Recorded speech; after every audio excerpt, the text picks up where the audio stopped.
Surat railway station પાસે Nilkanth guest હાઉસમાં ગાંજાના હિસાબ બાબતે મહિલાની હત્યા કરી ભાગી છૂટેલા આરોપીને 20 વર્ષ બાદ સુરત શહેર પીસીબી પોલીસની ટીમ તેલંગાણા રાજ્યના વારંગલ જિલ્લાના નિઝામ પલ્લવી ગામથી ઝડપી લાવી છે। પીસીબીના ઇન્સ્પેક્ટર રાજેશ સુવેરાએ માહિતી આપતા જણાવ્યું હતું કે વર્ષ 2005માં મૈદરપુરા પોલીસ મથકમાં હત્યાનો ગુનો નોંધાયેલો હતો। એ સમયે સ્ટેશન વિસ્તારમાં આવેલા નીલકંઠ ગેસ્ટ હાઉસમાંથી આંધ્રપ્રદેશની યુવતીની લાશ મળી હતી। તપાસ દરમિયાન આ યુવતીની સાથે રોકાયેલ વેંગલ રાજપ્પાએ ગળે ટૂંપો દઈ હત્યા કર્યાનું બહાર આવ્યું હતું। વેંગલ રાજપ્પા અંગે પૂરતી માહિતી ન હોવાથી એ સમયે તેને પકડી શકાયો ન હતો।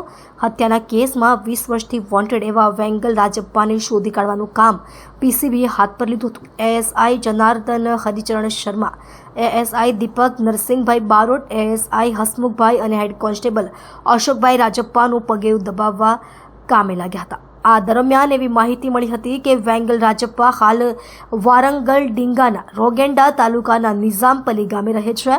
ઓળખ કરી શકાય એવો ફોટો કે અન્ય બાબત હાથવગી ન હતી। માત્ર નામ અને પાક્કી બાતમીના આધારે પીસીબીની ટીમ વારંગલથી 50 કિલોમીટરના અંતરિયાળ એરિયામાં આવેલ નિઝામપલ્લી પહોંચી હતી। ભાષાકીય મર્યાદા અજાણ્યો વિસ્તાર છતાં ટીમે 2 દિવસ મથામણ કરી વેંગલ રાજપ્પાનું લોકેશન શોધી કાઢ્યું હતું। ત્યારબાદ સાવચેતીપૂર્વક ઘરને ઘેરી તેને ઝડપી લેવાયો હતો।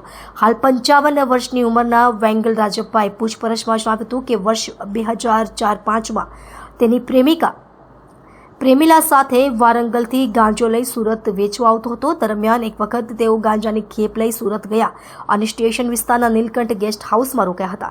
એ સમયે તેને પ્રેમિકા સાથે ગાંજા વેચાણના પૈસા બાબતે ઝઘડો થયો હતો, જેમાં તેણે ઉશ્કેરાઈને પ્લાસ્ટિકની દોરીથી ગળે ટૂંપો આપી દઈ પ્રેમિકાની હત્યા કરી અને વતન ભાગી ગયો હતો।